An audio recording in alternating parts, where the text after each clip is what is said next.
Spanish the wine sipping. Got so much damn ism, I could pop it with pimpin'. Everywhere that we go. Taking late night flights, falling out on the plane. We got a special guest in the building today, man. Hella high off this tree in the wood. We got 2ELEVN, man. Self-titled, Central District, Seattle. Yes, sir. Yeah, man. Classic moments around this motherfucker, you know? Come on, man. Hey, shoot out your social media and everything so, you know, they can, because you got a new video, a song and stuff out. So let everybody know where to follow you and get a little bit close for me, bro. Oh, yeah. You know, I spell my name different. You know, if you spell it wrong, you spell it right. If you spell it right, you spell it wrong, man. It's 2ELEVN. You know what I'm talking about? And that's pretty much all across the board. Some might have the 2028 behind it. Some might just have the 2ELEVN. But, you know, if you ultimately look me up or Google that, the 2ELEVN, yeah, you're going to find me. Yes, sir. For sure. Let's talk about it, man. Come on, talk to me. Born and raised, man. Where you from, man? Because they might not know. I know. Oh, man. Everybody in the room know. Yeah, come on, man. I was born right there in Jefferson, man. Yeah, when it was Providence, man. You know what I'm talking about? Yeah. Talk to me. I'm right there, man. From Providence, man. 17th and Jefferson, man. Yeah, you know what I'm talking about? My roots is out the Central District for sure. Guarantee, man. It was the glory days. We were just reminiscing, popping it about the whole Seattle, but specifically, you know what I'm saying, certain areas of Seattle, and the CD being one of them, you know, and we was, you know, going down memory lane. How was it growing up for you and your generation back in those days from Jefferson and all around? How did you come up, man, and what just, you know, kind of motivated you early on? Well, man, not really from Jefferson, but born on Jefferson, but I'm saying like, it was grande, bro. You know, my family's the Magic Wheels, bro. So, you know, I grew up right there on Yesler for sure. Yeah, for for sure. sure. You know what I'm talking about? Yeah. And bred into that environment right there, man. And the Magic Wheels, I think they got up there on 1976 or something. Wow, I didn't know I was that. born in 77. Ooh. So my mom was a product of that. Right? Yeah, My that's family, history. That's a whole nother history right there. I didn't know that. My family always been 30% or more of that club. Yeah. All my aunties, all my uncles, you know what I'm saying? Yeah. We 19 plus deep, so Yeah. it's like we always been, you know. Ingrained. It wasn't like it had 5 uncles over here in this club and 2 aunties over here in this club. No, they was all Magic Wheels too. Yeah. And to this day, my cousin's the president of the Magic Wheels. Oh, that's what's You see happening. what I'm talking about? Yeah, And my that's other what's cousin's the vice president. So Yeah, that's my guy. I know who that is. That's my guy. Right Yeah. there on Yesler. Yeah. Back then, playing Pac-Man up in there, getting a ride on the bikes and shit. Yeah. Tight, you know what I'm saying? Yeah. And I came across a couple of the homies, and then it just, you know what I'm talking about? It went from there. Yes, sir. It went from there, man. Texture of the best fur. You might have seen me on 20th and Yesler. Yeah. Yeah, man. It's exquisite. Running those streets of Seattle earlier on in the CD, and you know, specifically, you know, Chan, clicking up and trying to find your way in the music industry. Was it anybody that kind of gave you, you know what I'm saying, some type of like persona or somebody or a group that you want to embrace? Was it, you know what I'm saying, like, because you know sometimes, Step 2? yeah, you know, where do you find, you know, What? Who? Man, we go back to the LL Cool J's, man. Come on, man. We gonna go to the Steady B's. yeah, Cool. See, I got a habit. yeah, I come from back then, bro. Yeah, You feel me? yeah. The Crush Grooving when LL Cool J came in there and did. I got a my radio. yeah. That was some of my favorite shit. That right there kind of clicked my brain onto like I need to do music. I seen him do that shit. Yeah. I was like, he could just go up in the room with the radio on his shoulder and just bust a rap. Hold on, man. Let me go. Man, let me give me a radio. I got a big ass radio, bro. Yeah, I already got one. I didn't know you could do this with It that. had 2 tape decks on it. And you know how we used to record? All From radio to radio. Yeah, I got the instrumental right here. Yeah. And I got this radio. And then I got a blank tape or a tape that I'm willing to record over because I don't like the music. I might even sell the tape from my mama. Yeah. Right? And we going to record over that, right? But then them was the days where you had the radios that had the speed pitch on it. Yeah, So you yeah. could turn it up or turn it down. So we doing it. So this was the move. You record it from this radio where the beat's playing and you're rapping. Now the vocals and the beats going over here, right? Then you take this tape and put it over there, flip this tape that you had the beat on over so you don't record over your beat. Ooh. Rewind the tape. You going back? Rewind the tape, and then play what you just recorded over and double voice your shit. Oh, you niggas was doing shit that come on, man. light years ahead. Come on, man. You feel me? Man, come on, man. That's how we was getting our grind up back then. Yeah. You feel me? That's because we didn't have a studio. We was young. We 13, the basics. 12. You know what I'm talking about? And then we was doing the Alvin and the Chipmunk voice, the little before auto-tune. Yeah, before auto-tune type shit. And then the dark, like demonic type, slowed all the way down. DJ Screw type shit. But we would be rapping it fast and we'll slow it down. So then when we, you know what I'm talking about, remember RC, we used to do that? BG Barry used to do that all the time. That was his thing. Barry. For sure. Yeah. So those early stages, those early days, those early ways where you created, you know what I'm saying, what I want to say kind of niche that made, you know, you guys stand out, because if you had your own original sound or a way you was doing it, or if there was something that was unique to how you wanted to record yourself or, you know, whoever you was with, how did you identify the way that you wanted to stay consistent with that, bro? Because, you see what I'm saying? You know, to be honest, bro, I was just telling my folks earlier, I don't come from a solo background. Talk to me. We get into all this shit. I come from a group. Talk to me. So I didn't know how to be a solo artist until my nigga went on the run. Oh, getting close. And then when my nigga went on the run, yeah, I had to step my game up because I was like, I'm about to go do this show. Come on. He was like, nigga, I'm not going out the door. Yeah, nigga, I'm hot right now. Yeah. So that right there was like, damn. So all my shows was just like verses and hooks, because that's all I ever did was verses with the hook, because I wasn't a solo artist. Yeah. I really wasn't sure how to create a solo song, right? But then I had to start forcing myself to do it. You remember RC? Yes. Quick at the stick up that, look at that 2ELEVN. So let's go back though. What's the group? What was it? The group name? Was it double K? Unknown and say you coming quick, man. LOK, Life of Confusion. This is before we was EBK. You think I don't know? I know, but the world need to know. So, you know, I know. We was everybody killing, like to where we bumped into Lynch and Sebo and them cats in the Astro van at the AM/PM on Cherry and had that whole conversation. Yeah, it was guaranteed. all respected, and it wasn't like no beef, like, oh, you know, it wasn't none of that type of shit. It was just like, oh, okay, we just on the same wavelength. Yeah. And I'm still good with a lot of them guys to this day. Stay with it though. Shout out to Marv and the whole all them cats. Yeah. So, shout out Big Ike, man. You know, he's the reason for them. You know. Yes, sir. Yeah, guaranteed. And rest in peace to Big Bob. Man. Yes, sir. Rest in peace, Rob Doe, man. Rest in peace, Rob Doe. I just posted a picture of me and Rob Doe. Come on now. Safe to say. So how did all that create the beginning of what made you want to stay consistent, persistent, and press play on the music game and just being in the lifestyle, you know? I just always had a passion for the music, and then the people that I was around always had a passion for the music too. So they had more or less. So Popsicle, I met Pop back in like 92. Rest in peace, 90, Pop, my brother, 91. man. Rest in peace, Pop.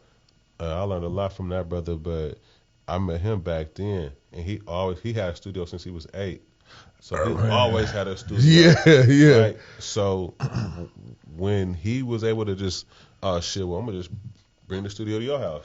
Yeah. Or just come over to the homie's house and rock up. Shit, we stayed cooking that. That nigga was advanced at 8? Yeah, come on, he was doing that. And I didn't know Pop at 8. Yeah, I know what you're saying, but he always had a way to record. Yeah. So after that, we started gravitating to RC's house.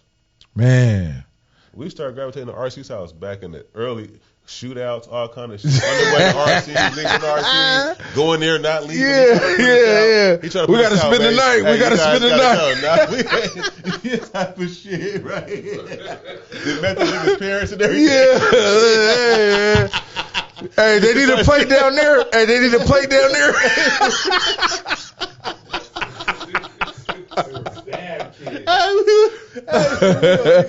the niggas' parents and everything. Yeah. So just, man, man, you know, just going through that whole little situation, bro. You know, I just kept my passion for the music because I always liked music. We used to run in the store and steal tapes and shit. I said, man, I didn't even have clothes in my drawer, bro. I had tapes. That's when they had those blank tapes by the pack. My clothes was in the closet. They had the blank tapes by the pack back there. Bro, we used to run in Mid-K.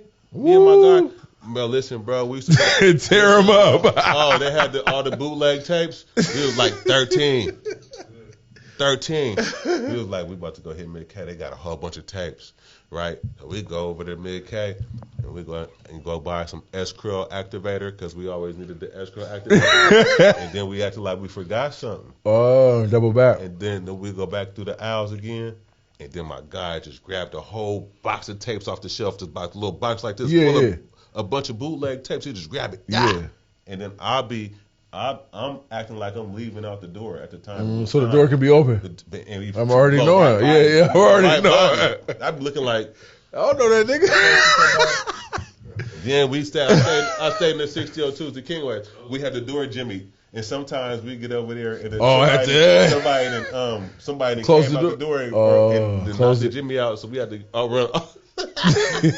Yeah, the high speed with the run all the way around the building till we shake them. You feel me? Self-titled, man. Come on, man. Self-titled. How did self-titled come about?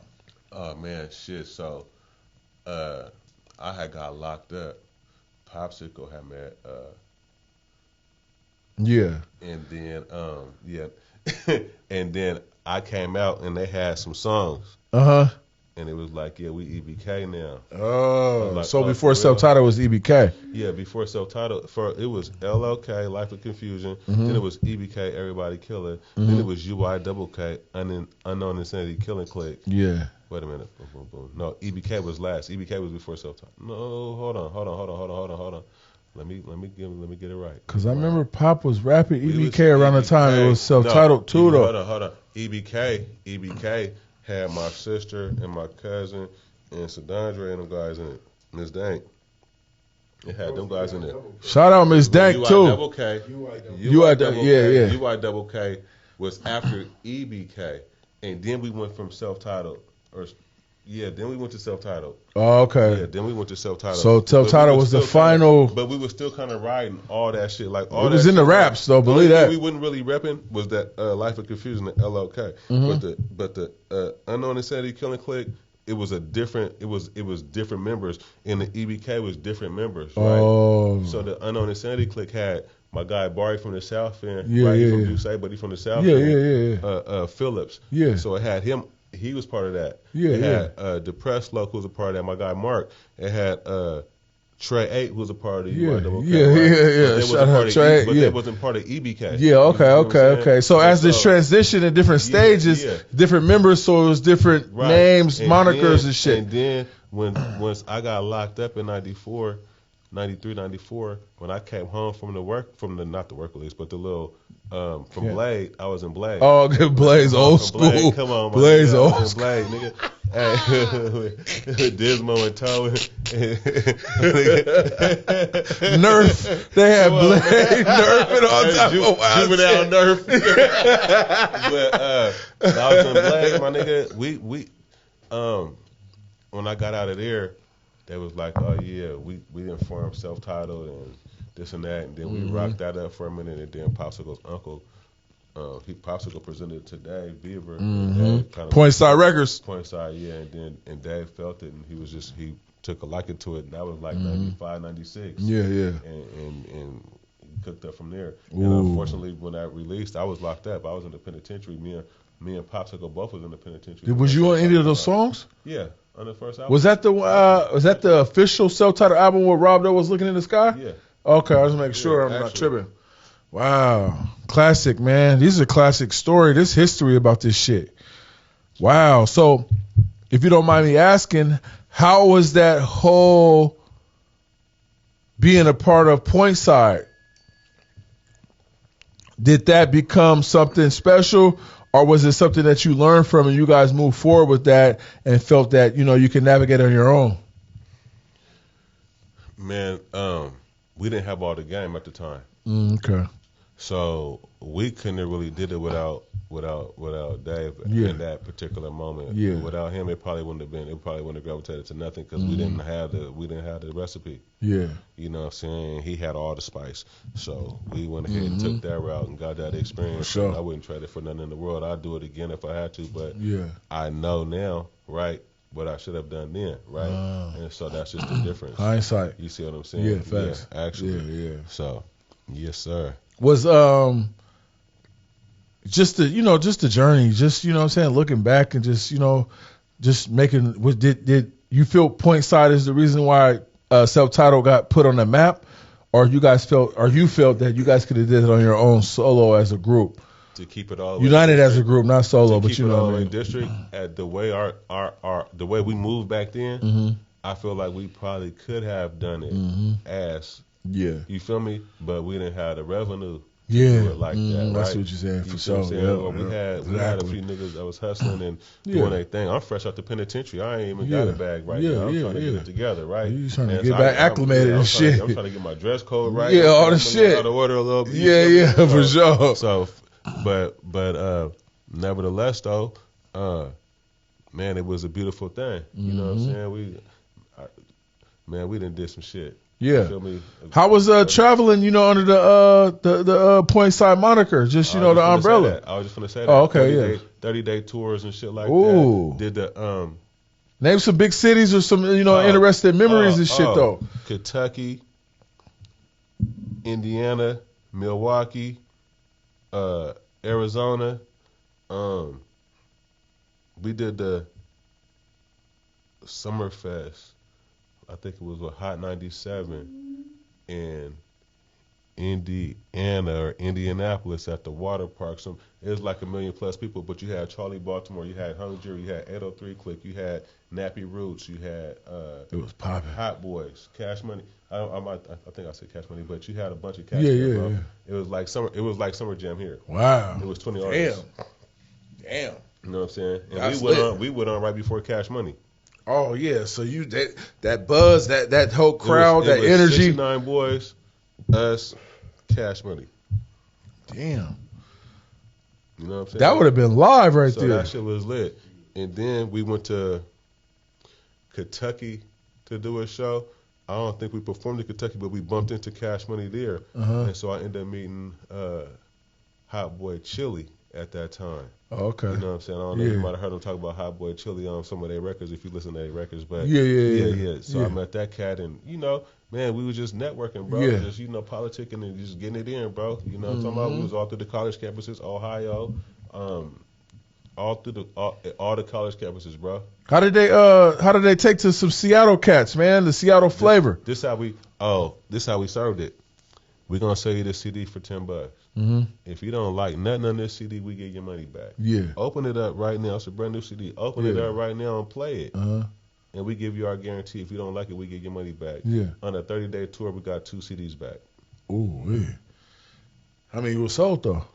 Over 10,000. I think we did over 10,000, bro. Oh, you know what I'm saying? Yeah, that's a good move. That's a cold marketing scheme right there. Yeah, 30 days. Let a motherfucker test the product. Come on, man. You know what I'm saying? Dave getting shit. Yeah, you feel me? I'm trying to tell you, I can't feel my face. Bumped into what's the one nigga name? Swisher House. What, Screwed Up Click? Anybody from Screwed Up Click? That's Swisher House, wasn't it? Or Mike Jones. Oh yeah, 981-55-911 or whatever. So we was in Dallas at the swap meet, or is it Houston? Wherever the swap meet. We at the swap meet, and my manager bumps into them guys, and we get introduced to Mike Jones before all that shit popped up. Oh, so that was like he the next thing. Yeah. You know what I'm saying? Big Tiger and all them cats. Yeah, for sure. Yeah. So, we was all through there buying all that shit, bro, just keeping up with the youth film we thought was going on at the time. Yeah, hell yeah. All the Mac Dre shit, we was keeping up with all that shit because some of them albums that they had out there they didn't have over here. Oh, so it was like across. Yeah. So we was keeping up with all that shit, and then at the same time figuring out who we wanted to network with and who we wanted to, do music with and shit like that. Like 8-Ball and MJG. 8-Ball was actually supposed to be on the self-titled album. Is that right? It never happened. Yeah. Wow. Yes, sir. Was there any collaborations from big artists, or you guys kept it in house? I think the biggest artist we had on the self-titled was Yucky and Be Legit. Shout out Yuck. Shout out Bila. Shout out to my guys. I just did a new one with Bila too. It was just with Yuck last Saturday. That's what's up, man. Because I fly. Shout out to my niggas. That's what's happening. But yeah, bro. It's been a beautiful adventure, bro. Yeah, guaranteed, man. Well deserved, and experience, and absolutely. Ups and downs and shit. Yes, you know sir. what I'm saying? Yes, Your experience in the music game, man. Let's give some game to the youngsters. What would you give or take away from the industry experience versus independent? Would you tell a youngster coming up in the game that signing or going on his own road and pursuing his own journey is well worth it? It depends on your drive, bro. Because if you don't got the drive, then it's not. Okay. You feel me? Because then you're driving nowhere. You going Talk to me. fast. Yeah, Dead end? Yeah. You want to do it, but you don't got the way. Ooh, it's heavy. Right? But then if somebody got the way and you want to do it, or even if you got the way and you want to do it, why not mash on the gas and do what you're supposed to be doing? Yeah, because that's the only way you're gonna see some results. Yeah, you know what I'm sure. saying? You need 10,000 hours, man. Mastery. Come on, man. You You need 10,000 hours, man. So that's what we going for, man. Guaranteed. I'm past it, man. I'm well past it. Yeah, you've been putting in hours, work. You know what I'm saying? But I'm saying for my young Goonies out there, yeah, man, put your 10,000 hours in, man. What's your definition of game, bro? Man, my definition of game, bro, is I'm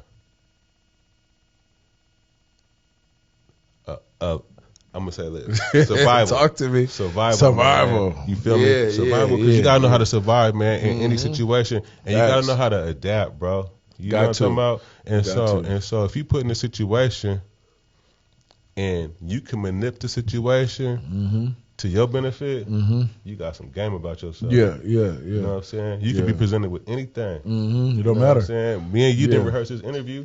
Yeah, That's guaranteed. game. Yeah, real You feel talk. me? We didn't rehearse this. Nah, I at don't know all. nothing about what you was gonna ask. Yeah, it's just That's raw from the game. jaw, Yeah, man. yeah, from the guild, I don't man. do no script on this I'm shit. from the SEA. Talk to Come me, on, man, like a whale. District to be exact, but Hello. Keep it all the way district. Yeah.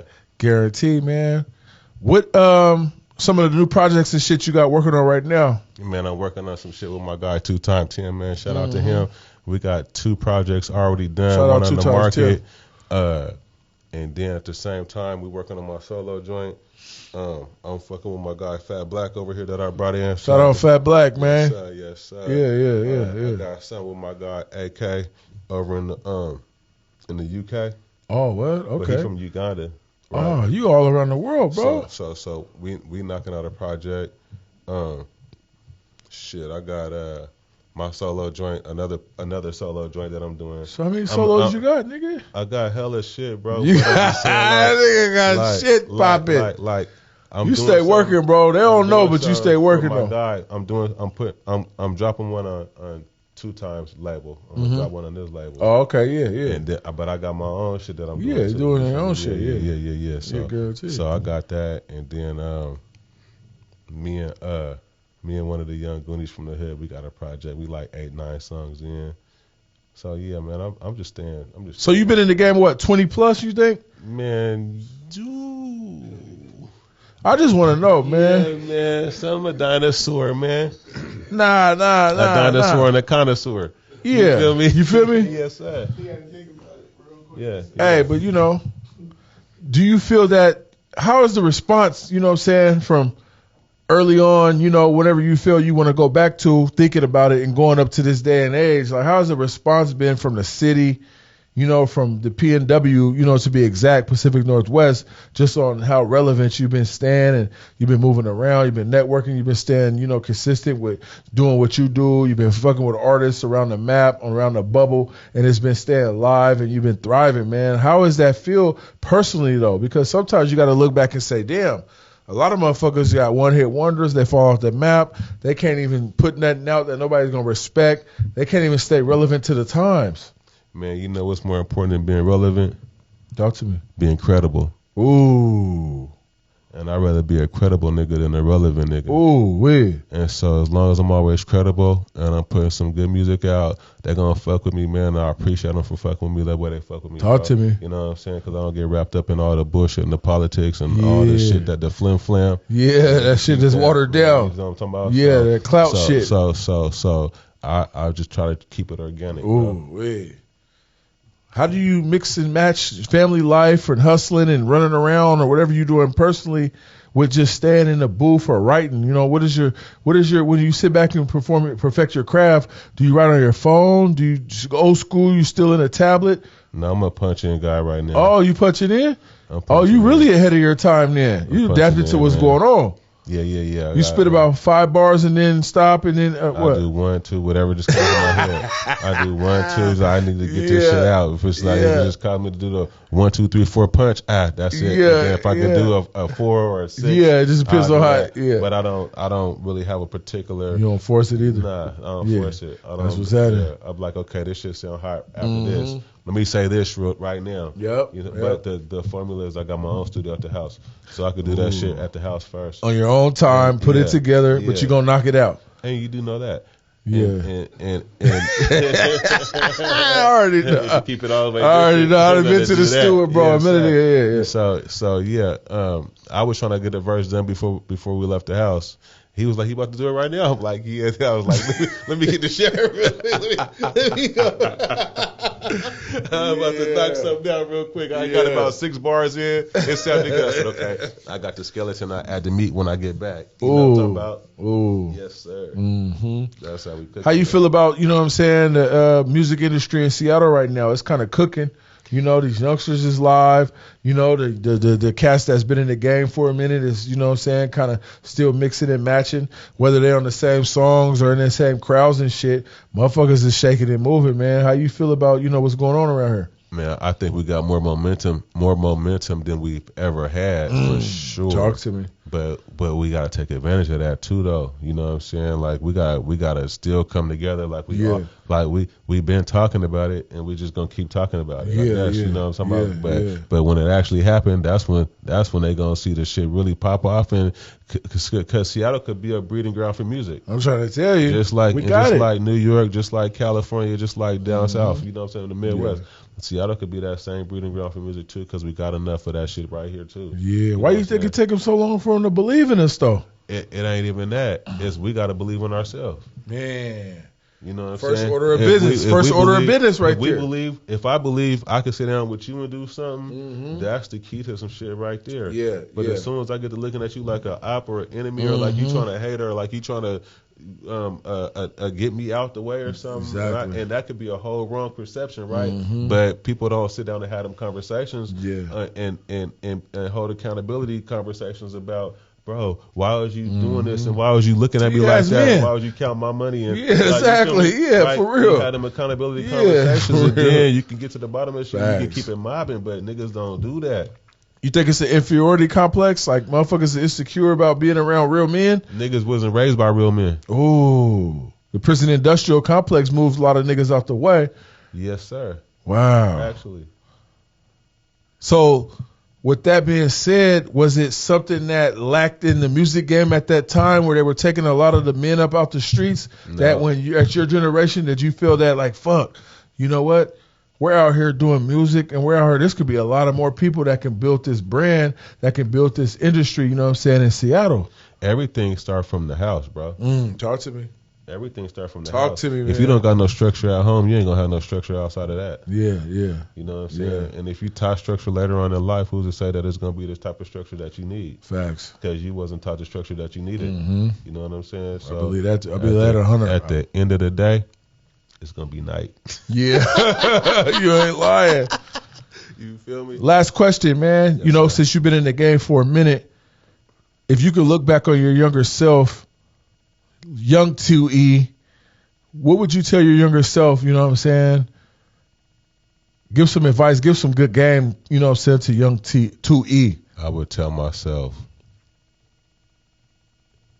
just make the right and don't make the 3 lefts. Ooh-wee.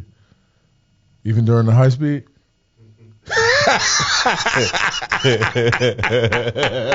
Oh, bro. Hey, okay, I got one for you. Nigga, I got into a high-speed chase with a cast on my leg. Nigga, I had a cast on my leg. On the driving foot? My driving foot. Nah. I was driving with my left foot. And I thought the police was going to shoot me because I'm going straight at him. This is on Yesler. Boom. Yeah. And bro, Y block. and I just I just went around the island. And then it was just all bad. They caught me at the homie's house. Well, Yeah. Homie no more, but they caught me at the nigga's house, man. And it was all Game 365 podcast, 211, self-titled, man. New music out right now, man. Follow them, subscribe, like, choose up, all the shit, man. Hello. Hey. All capitals. Hello. I appreciate you. Everywhere that we go, find us the wine sipping. Got so much damn ism, I could pop it with pimpin'. Everywhere that we go, taking late night flights, falling out on the plane, waking up in the sky. Everywhere that we go, hella high off this tree in the wood. The 1738 got me feeling so good.